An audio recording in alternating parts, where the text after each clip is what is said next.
Alors, bonjour à tous, bonjour chers étudiants, en tout cas, chers membres de l'histoire. Je me présente Soro Kongo-TV, comme ça, étudiant doctorant à l'Université Piloko-Plébali de Korobo en géographie, option géographie humaine et économique. Ce matin, je m'en vais vous présenter mon projet de thèse qui porte sur le sujet intitulé Une économie agricole face au développement de l'exploitation aurifère dans le district des Savanes, au nord de la Côte d'Ivoire. La présentation s'articulera autour de 7 points qui sont la présentation du contexte et l'intérêt du sujet, la revue de la littérature, la problématique, les hypothèses de l'étude, les unités d'observation, la méthode de collecte des données et nous finirons par présenter les outils de collecte des données. Alors, au niveau de la présentation du contexte et de l'intérêt du sujet, il faut dire que le début du 21e siècle est marqué par une augmentation de la plupart des matières premières minérales. Cela est imputable à l'urbanisation croissante et l'industrialisation dans certains pays alors émergents, notamment la Chine et l'Inde. Pour répondre à cette demande, les transnationales minières affluent vers le continent africain qui recèle quand même d'importantes ressources minérales.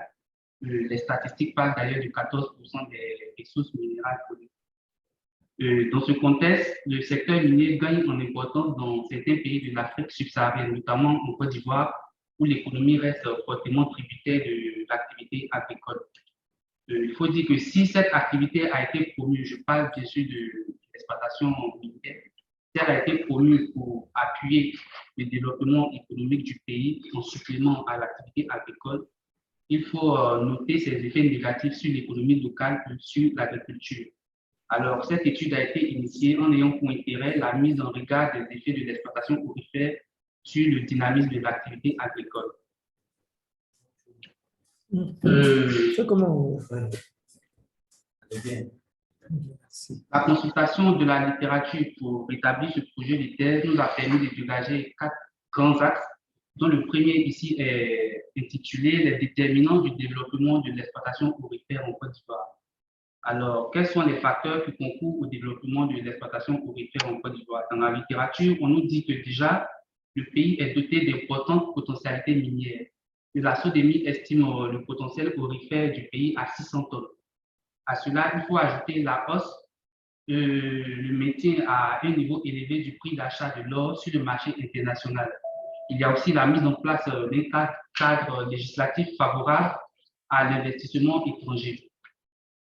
Nous pouvons aussi citer à ces facteurs la baisse des rendements agricoles et aussi la désillusion des populations face aux effets de l'exploitation minière industrielle. En second point de la revue de la littérature, nous avons les types d'exploitation aurifère en Côte d'Ivoire. Pour ce qui concerne les exploitations industrielles, on a un souci de déficit par sur le plan partagé.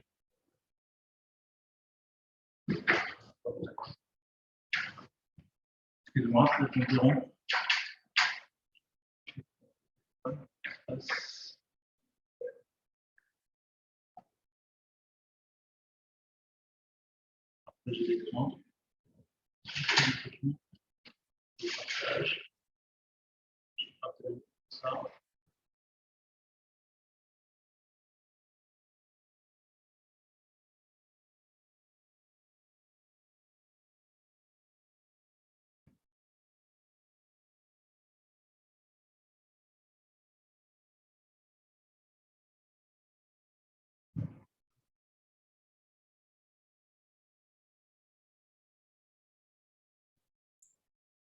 Là, je crois que c'est bon. Hein. Vous voyez la diapositive 5? Oui, là, on voit la diapo. C'est revue de la littérature 2 sur 5. Donc, effectivement, c'est ce qu'on voit. Merci. Excuse-moi. D'accord, je disais qu'au point 2 de notre revue de la littérature, il s'agira de présenter les types d'exploitation aurifère en Côte d'Ivoire. Pour ce qui concerne l'exploitation du type industriel, la technique en vogue est l'exploitation à ciel ouvert que l'on trouve à Bonico, à Tongon et aussi à Iré. Au niveau de l'orpaillage, l'on retrouve les exploitations de type filonnier à Bonico aussi, à Angovia et à Kodio. On a aussi l'exploitation par drague à Kadissou l'exploitation avec détecteurs de métaux à Bonico et aussi à Podio. Au niveau du point 3 de la revue de la littérature, il s'agit de mettre en lumière les effets de l'exploitation aurifère sur les facteurs de production agricole. À ce niveau, la littérature nous enseigne qu'il y a une transformation de grandes surfaces agricoles en périmètre minier. À cela, il faut ajouter une infertilité du sol liée à la disparition des couches végétales avec comme corollaire la perte en micro-organismes, la perte en matière organique et en semences naturelles. Il faut aussi parler de retournement de la terre. Comme autre effet, il y a la pollution du sol par l'usage des produits chimiques tels que le mercure et le cyanure. Et cela se trouve tant au niveau de l'exploitation industrielle qu'au niveau de l'orpaillage. Et comme dernier effet sur les facteurs de production agricole, la littérature évoque un détournement de la main-d'œuvre agricole au profit de l'orpaillage. Au point 4, nous allons mettre en lumière les effets de l'exploitation aurifère sur la sécurité alimentaire. Et toujours dans cette littérature, il est signifié une réduction de la production vivrière liée à la baisse ou du moins à la réduction des terres cultivables. Il y a aussi une flambée des prix des produits de première nécessité et une contamination des ressources halieutiques et végétales comestibles. Alors, pour conclure cette partie sur la revue de la littérature, nous dirons qu'il existe une abondante littérature sur la question des exploitations aurifères et ses effets socio-économiques, mais la majorité de ces études est relative au cas de l'orpaillage. Il y a aussi des études qui ont été menées, notamment des articles et quelques mémoires sur le rôle de l'orpaillage dans l'aspect sécurité alimentaire. Certaines thèses ont également abordé le sujet, mais de façon ponctuelle.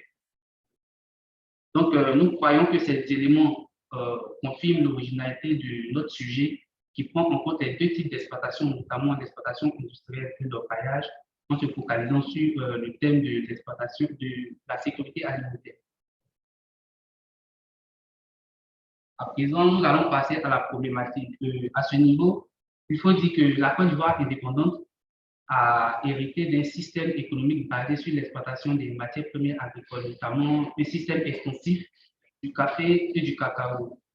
Il faut dire que si cette approche économique a permis au pays de connaître 2 décennies post-indépendance prospère, elle ne l'a pas mis à l'abri de la crise économique des années 1980 due à l'effondrement des coûts des matières premières agricoles sur le marché international. Dans la quête d'alternatives à cette crise, l'État ivoirien a opté pour la libération du secteur minier sous l'impulsion des bailleurs de fonds internationaux. Cela a eu pour corollaire la mise en place d'un cadre législatif visant à attirer les investisseurs étrangers. Après plus d'une décennie de léthargie liée à la crise militaro-politique que le pays a connue de 1999 à 2010, le secteur minier a connu un regain de développement dans le courant des années 2011 avec l'octroi de plus de 400 types d'autorisations minières. Il faut dire que le pays Sénégal, qui est inclus dans le district des Savanes au nord de la Côte d'Ivoire, possède d'intéressantes potentialités minières et donc s'est vu abriter des exploitations minières à l'image de la mine d'or de Tongon. Mais à côté de cette exploitation de type industriel, prospère également l'orpaillage qui s'est développé dans le contexte de la crise militaro-politique que le pays a connue, parce que cette exploitation était utilisée par certains chefs de guerre pour supporter les activités de la rébellion. Elle s'est aussi développée suite à l'ouverture de la mine d'or de Tongo. Alors, puisque cette économie aurifère est attendue pour dynamiser l'économie de la région, ou du moins du district des Savanes, et que nous savons que c'est une zone qui est fortement agricole, nous sommes en mesure de nous demander mais comment est-ce que cette exploitation aurifère qui met une concurrence à l'activité agricole au niveau des facteurs de production influe sur les systèmes économiques locaux au niveau du district des Savanes. Et cette question principale découle 3 questions subsidiaires que sont quelles étaient les caractéristiques du système agricole dans le nord du pays sénégal-ivoirien avant l'essor de l'exploitation aurifère. Comme seconde question, quelles sont les caractéristiques des différents types d'exploitation aurifère dans le nord du pays sénégal-ivoirien, donc dans le district des Savanes à présent?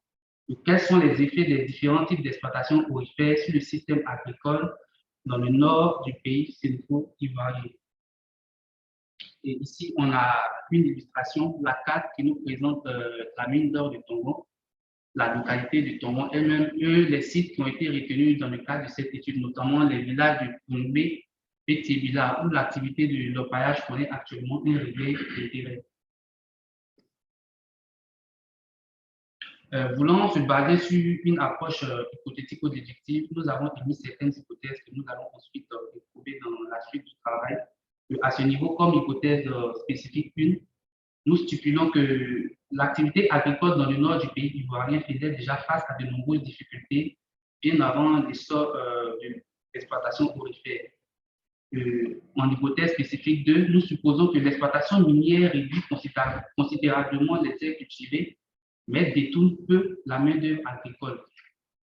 Comme hypothèse spécifique 3, nous supposons que la mine industrielle favorise le développement des cultures vivrières, quand l'orpaillage finance le développement des cultures pérennes, notamment l'anacarde et le coton.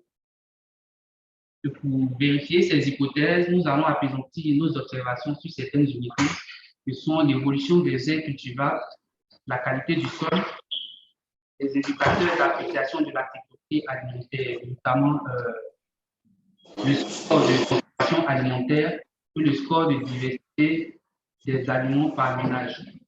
Il y a aussi l'évolution de la population, la qualité de la production agricole, les caractéristiques des acteurs au niveau de chaque exploitation,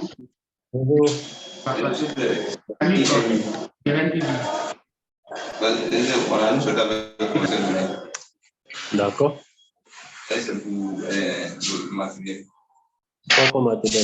Pour vérifier aussi une méthodologie de collecte des données a été adoptée et elle est la recherche documentaire, l'analyse de laboratoire, les analyses spatiales et l'enquête de terrain. On dit que la recherche documentaire, c'est de l'état de l'art, elle sera aussi utile dans la de la production agricole sur les années 1988. La date, le matériel dont tu as besoin. Elle nous permettra également de l'évolution de la population dans la zone, les caractéristiques avant l'essor de l'orpaillage, les caractéristiques physiques de la zone, la politique minière de la Côte d'Ivoire, le cadastre minier, les relations entre exploitation minière et développement local, la législation minière et enfin l'état initial de la pollution, de la qualité du sol. Au niveau de l'analyse de laboratoire, on va analyser la qualité du sol, la qualité de l'eau de boisson et aussi de déterminer la qualité de la production vivrière. Quant à l'analyse spatiale, elle servira à mettre en place des cartographies visant à déterminer les dynamiques spatiales sur les périodes de 1998, 2006, 2011, 2022. Pour ce qui concerne l'enquête de terrain, elle a consisté à effectuer, elle consistera, disons, à effectuer une observation directe, un questionnaire, des entretiens. L'observation directe portera sur les moniteurs d'exploitation, les outils utilisés, les acteurs, le niveau de dégradation du sol et l'intensité de l'activité. Le questionnaire, quant à lui, sera adressé aux agriculteurs, aux orpailleurs, aux chefs de ménage et aux commerçants de produits vivriers. Les entretiens, eux, seront dirigés vers la direction régionale des mines et de la géologie de Korogo, la direction régionale de l'agriculture et du développement rural, la direction de l'exploitation de la SODEMI, et aussi le président du CDLM, qui est le comité de développement local minier, les chefs des villages qui ont été sélectionnés dans le cadre de l'étude, les présidents de jeunes, les présidents de femmes, le directeur des ressources humaines de l'exploitation minière industrielle de Tongon, quelques employés de la mine. Ayant adopté cette méthodologie, la collecte, ou du moins la mobilisation d'un certain nombre d'outils s'est imposée, notamment un GPS pour la collecte des données cartographiques, des images satellitaires pour l'appréciation des évolutions spatiales, un questionnaire, des guides d'entretien, un appareil photographique pour les prises de vue, une clé USB pour la collecte des fichiers numériques, des bocaux pour le prélèvement des échantillons d'eau et des sacs pour le prélèvement des échantillons de terre. Alors, c'est sur ces thèmes que prend fin ma présentation. Je vous remercie tous pour l'attention et l'intérêt porté à cette présentation. Merci pour votre aimable attention. Merci.